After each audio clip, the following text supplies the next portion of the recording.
Did I say this was a love story? No. It's a horror movie. Seorang individu tidak hanya terancam ribuan bahaya dari berbagai kecelakaan ringan, tapi juga ditakdirkan dan dibimbing pada kematian oleh alam itu sendiri. Dari momen individu tersebut telah memenuhi tugasnya dalam menjaga keberlangsungan spesies. Pada tahun 1800, data dari PBB menunjukkan bahwa rata-rata angka harapan hidup penduduk dunia adalah 28,5 tahun. Lebih dari 200 tahun kemudian, angka tersebut meningkat jauh menjadi 71 tahun berdasarkan data tahun 2021. Kenaikan sebesar 2,5 kali lipat terbilang besar, mengingat data ini adalah rata-rata seluruh negara di dunia. Untuk Indonesia sendiri, pada tahun 1947, data PBB menunjukkan angka harapan hidup di Indonesia sebesar 27,5 tahun. Angka itu terus bertumbuh hingga pada tahun 2021 mencapai 67,6 tahun. Hanya sedikit di bawah rata-rata dunia. Kemajuan teknologi, khususnya dalam bidang medis, mampu terus meningkatkan rentang waktu hidup manusia di muka bumi. Mungkin masyarakat pada tahun 1800-an tidak akan pernah memiliki bayangan bahwa manusia bisa hidup sampai lebih dari 50 tahun. Hal yang sama juga terjadi pada kita saat ini. Meski teknologi dan ilmu pengetahuan sudah sangat berkembang, apakah pernah terbayang dalam benak lo bahwa manusia bisa hidup abadi? Kalau belum terbayang, hal itu sangat wajar. Tapi yang harus lo ketahui ketika video ini dibuat, ilmuwan-ilmuwan di luar sana sudah memulai proses untuk menjadikan manusia makhluk amortal. Bukan immortal, karena ancaman kecelakaan dan bencana alam tetap bisa menewaskan manusia. Namun, tanpa adanya kejadian fatal, usia manusia mampu diperpanjang hingga mencapai keabadian atau amortal. Yuval Noah Harari, seorang sejarawan terkenal, dalam bukunya Sapiens: A Brief History of Humankind, menyebut bahwa beberapa ilmuwan meyakini manusia amortal bisa terwujud pada tahun 2050. Inilah proyek sains paling ambisius dalam sejarah umat manusia. Bahkan terlalu ambisius mungkin. Yang akan menentukan bentuk lanskap masa depan kita. Proyek Gilgamesh. Sebelum masuk lebih dalam, mari kita lihat asal-usul nama proyek ini terlebih dahulu. Nama Gilgamesh terinspirasi dari kisah seorang pahlawan dari mitologi kuno bangsa Sumeria, salah satu peradaban tertua dalam sejarah manusia. Gilgamesh, atau tepatnya Raja Gilgamesh, adalah orang terkuat pada masanya dan dikenal bisa mengalahkan siapa saja dalam pertarungan satu lawan satu. Pada suatu hari, Raja Gilgamesh yang memerintah kota Uruk ini menemukan bahwa teman sekaligus pelayan terbaiknya, Enkidu, meninggal dunia. Raja Gilgamesh memutuskan untuk tetap berada di sisi jasad temannya, menjaga sekaligus mengamati perubahan yang terjadi. Lalu, setelah menunggu beberapa hari, ia melihat kelabang muncul dari lubang hidung temannya.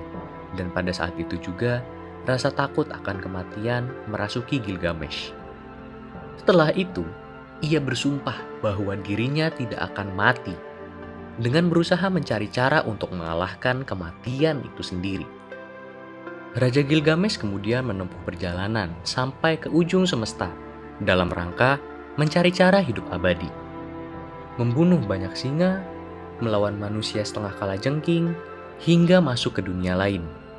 Tujuannya untuk menemukan satu-satunya orang yang pernah diberikan keabadian oleh dewa-dewi. Pada akhirnya, Raja Gilgamesh gagal menemukan cara melawan kematian dan pulang ke Uruk dengan tangan hampa. Namun, meski pulang tidak menjadi manusia abadi, ia berhasil mendapat pencerahan. Gilgamesh belajar bahwa ketika dewa-dewi menciptakan manusia, kematian adalah bagian dari takdir manusia yang tidak bisa terpisahkan. Tugas manusia bukanlah mencari cara untuk mengakali kematian, tapi belajar untuk hidup beriringan dengan kematian. Sungguh sebuah ironi tentunya ketika para ilmuwan menamai proyek mencari keabadian dengan nama Gilgamesh.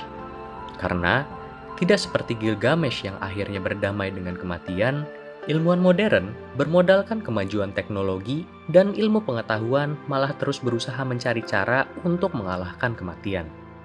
Nah, sekarang pertanyaannya adalah, bagaimana cara ilmuwan-ilmuwan ini bisa menaklukkan kematian?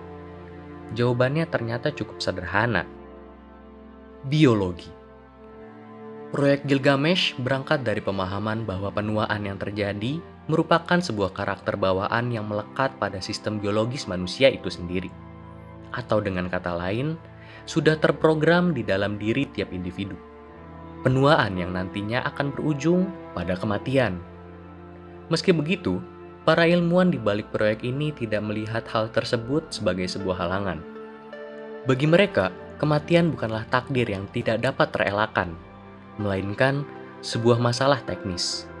Di mana ada masalah teknis, maka ada pula solusi teknis yang bisa diterapkan untuk mengatasi masalah tersebut. Pada tahun 2018, dua peneliti asal Rusia, M.V. Skulachev dan V.P. Skulachev, menerbitkan sebuah artikel jurnal mengenai topik fenoptosis.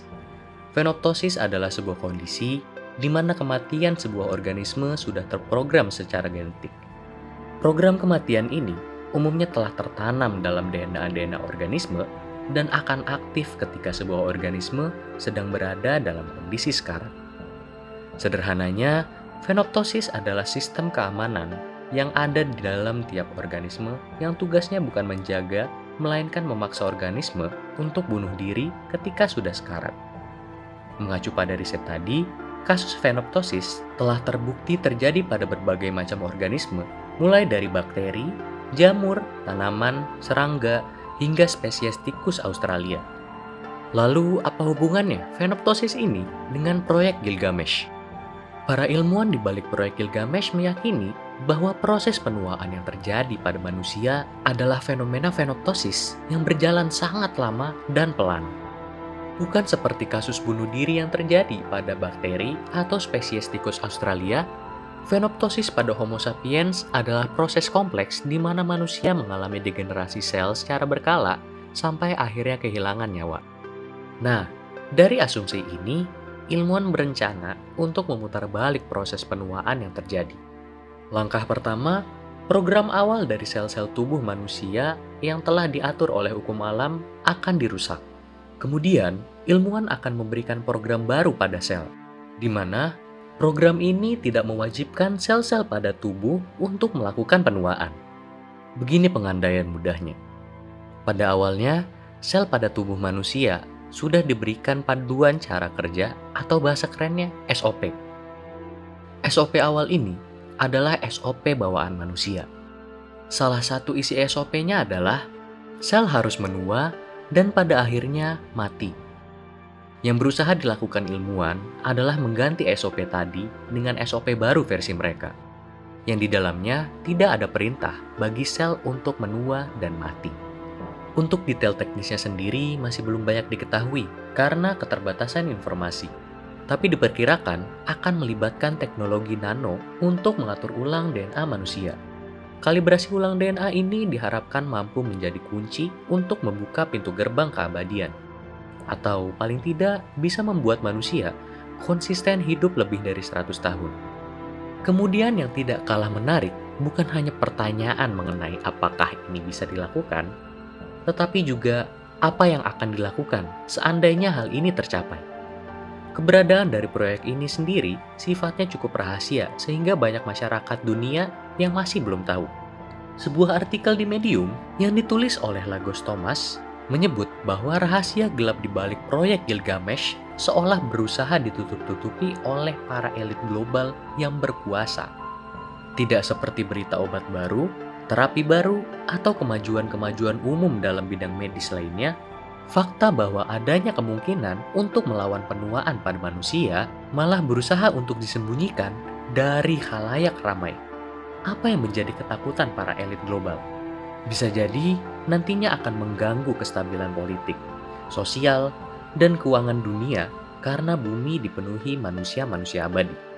Sebuah keadaan yang belum pernah dialami sebelumnya.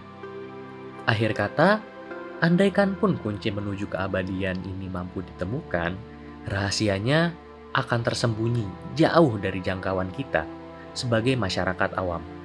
Jadi, bagaimana pendapatmu tentang proyek Gilgamesh?